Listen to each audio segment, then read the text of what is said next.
It's not every day you see an Asian American quarterback, but at every level, the Ying family defied the odds. First was older brother Anthony Ying, a Hawaii quarterback who went on to be a backup quarterback for the Detroit Lions. Actually got a couple of starts here and there when Matt Stafford got hurt. But even though he never really lived up to being a star, here comes his little brother, Edward Ying. Now an undrafted free agent trying out for the Miami Dolphins, trying to make the initial 53-man roster. But I think the odds are stacked kind of in his favor. There aren't a lot of quarterbacks on the roster. Tua is the only veteran quarterback. With a good preseason, he can really make a statement. Now, it's time for him to show up on the biggest stage. We'll see if he can make the Dolphins. Yo, what's good, YouTube? This is Jay from TNJ. Welcome back to the Miami Dolphins Franchise. Now, a couple of days ago, I did post in the community tab for you guys to submit your recruits, and hopefully you guys could get into the series. Now, I didn't choose a lot of guys, mainly because I will be restarting but resuming at the point that we are at in this series when the scouting update comes out, whenever that does come out. So I don't want to put all this work into creating tons of guys, but I will get all of our draft picks in, and kind of how I will do it is that non-first round draft picks will be renamed. I might do it till the non-first pick will be renamed, because we do have 2 first-round picks next year's draft, and I might want to rename the second guy. Who knows? So here are some of the guys that did make the squad here, submitted by you guys. Next time I do that again, it will probably be during an episode, so I will have it on an episode instead of doing it in the community tab, because not everybody sees it. So I will make sure you guys can do it in the comment section on that video. It will be towards the end of a season, so that's where I probably will have it.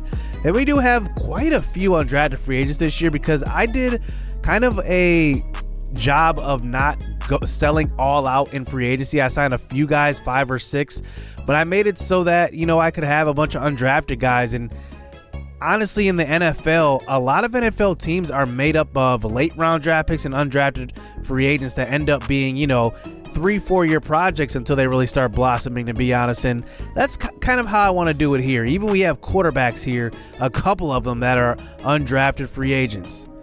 We even have some on other teams, including Tyson Stout, who is a pretty good linebacker for the Jets. He is listed right now as their number 2 linebacker at the middle, at the inside. And then there's Mario Crawford on the outside. He could get some playing time, but now that they signed Von Miller in the offseason, not sure if he will. Jacob Van Doy, I don't even know how to say that last name. I will say it correctly next time I see it, but Salim Muhammad is a pretty good middle linebacker as well. He will actually play quite a bit because they lost Dante Hightower in free agency. And then with the Bills, we have two on each divisional team. Like I said, when that scouting update comes, I'm going to definitely create more than just 2. Ray Romero is an excellent receiver they drafted in the first round. Then they drafted another good receiver in Tyler Bowles. So they have some pretty good receivers here for the Bills. Hopefully they do better than last season. Now I want to apologize ahead of time because I did record every preseason game. I played every single one because I really wanted to see what that 53-man roster would shake out to be, who would be guys that would stick out to us. We do have some position battles, mainly inside linebacker with Jerome Baker, with Humble Cut, the rookie, and now we also brought back a couple of other guys. And I really do want to see what we'll do at linebacker. We have Chris Barnes as well. We signed in free agency. We have Andrew Van Ginkel, who's fighting for some playing time. And a 4-3 defense is not really his scheme. A lot of guys are in new positions, so I want to see what everybody can do well. There is Rayquan Davis and Jerome Baker making that stop. Baker gets into the backfield. He will be that top inside linebacker and really be a captain for this team. So I'm excited to see how he will do. We're facing Trey Lance in this game, but some of my footage did get corrupted, so I only have this first quarter here in this San Francisco game in the preseason, but I did play all 3, and I liked what I saw from a lot of these guys. I think that our depth is going to definitely play a huge part this year, especially on the defensive side of the ball. On offense, we're pretty much, the same team, but we do have receivers switched out. So Preston Williams is no longer with us. Will Fuller's no longer with us. We replaced them with Antonio Brown, with James Washington, and a couple of rookies as well, along with Bowden, who is going to be a guy that is going to play quite a bit. We'll see what he can do. Here is Waddle. I can't even say anybody's name today. Jalen Waddle, who is going to be a superstar X factor going into this year. He led the league in receiving last year with over 1,400 yards, and he will be a key cog in the offense this year. So here we go on a 3rd and 4. Here's a throw to the right side, and that is James Washington, signed in free agency. We will see what he does. He only signed a 1-year deal. I want to make it so that some of these deals are prove-it deals. They're not going to be long-term deals. James Washington, who was I wouldn't say a lifelong backup with the Steelers, but he definitely did not get the playing time that maybe people thought he should get, especially being a higher round draft pick. So we'll see what he can do with 1 year with us, and if we like it, he will be re-signed for a longer deal. Tua inside the red zone now. Here's a throw to the end zone to Gesicki, who we're looking to step up in the absence of Will Fuller and also Preston Williams being gone. We're going to expect big things from Gesicki. But here's a throw to the end zone, and that is going to be a touchdown pass to Jalen Waddle. We pick up right where we left off last season, I should say. Excellent throw by Tua. He looks pretty good on this first drive. And honestly, during the preseason, that was the only drive he played. And we ended up getting the win in that game. And like I said, the footage was corrupted, so I apologize. Don't have more of the gameplay. I want this more to be a shorter episode anyway, just a preview for Season 2. Just to, tell you guys what I'm thinking here for our roster. I do want to add some veterans, so I go ahead and add Trey Boston to the secondary. I want to see what he's got left in the tank. Javon Holland will be that starting free safety. We had a punter in Jordan Berry.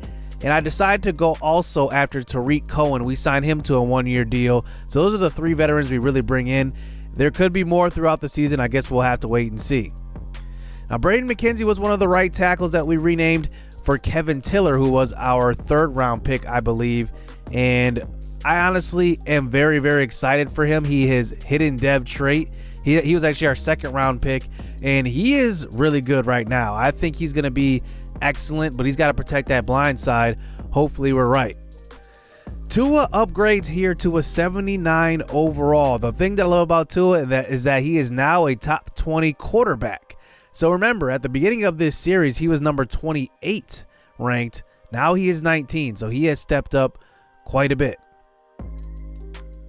So in training camp, we do have a breakout player, and it is Rayquan Davis. Now, I don't know the outcomes of these scenarios, so we do want to keep playing well with these guys when they have these scenarios.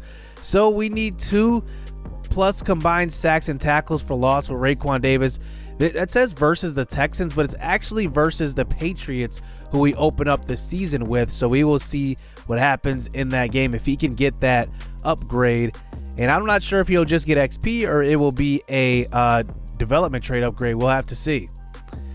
Now, Preston Williams, a lot of you guys asked, he did sign a 3-year, about $12 to $13 million total. He signed with the Colts, but he is only 4th on their depth chart, so I'm not even sure why he did that over staying with the Dolphins. We offered him more money. And then Aaron Rodgers ends up going to the Giants. He signs a 1-year deal with them. And I'm showing Baker Mayfield with the Browns because he has one more year left on his deal. But then they drafted a very good rookie in Bobby James. I did not notice him during the draft, but I looked at him. I'm like, whoa, this kid is good. Number 22 ranked in the league. He's the highest rated quarterback I've seen in this game so far as a rookie. Now, Jameis Winston signed with the Colts, so we will actually play them in week 2, so we get to see them pretty early along with Preston Williams.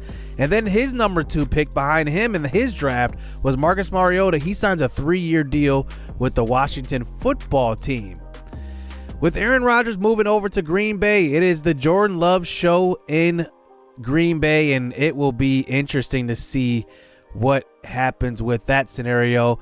And who will he throw to? Will Fuller, who signed a 4-year, about $55 million deal with them in the offseason.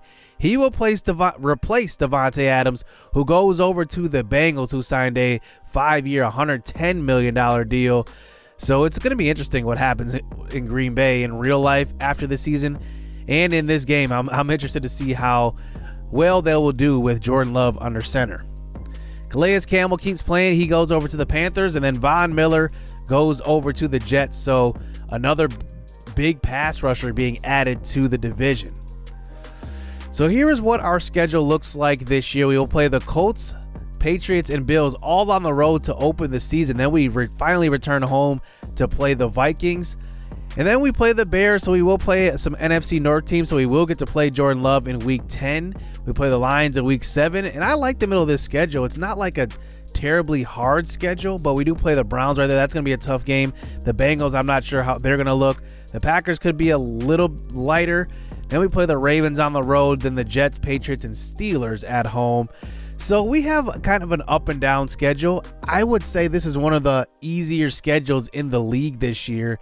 So we'll have to see how we do because, you know, there's 17 games now. It's going to be tough to really see, you know, how at least sustain everything because injuries happen, everything happens. You never know. So that's going to do it here. We will end this episode right here. A short episode. I just want a little preview of season 2, and I'm looking forward to it. A lot of good pieces. We had some good draft picks, especially with Darius Howard. I'm excited to see what he's going to be. But we get to face Mac Jones in his first year starting with the Patriots. That's going to be exciting, so you don't want to miss that.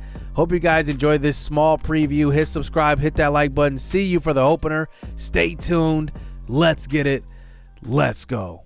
I like getting money, I got time to get it. Target on me, so my car's a tinted. Dancing with the devil, I don't bargain with it. Bobbing in the dash, and the stick is with it. And I hit the 4-5 on the west side. But I'm from the east side, this how we slide. This how we ride, yeah, this how we ride.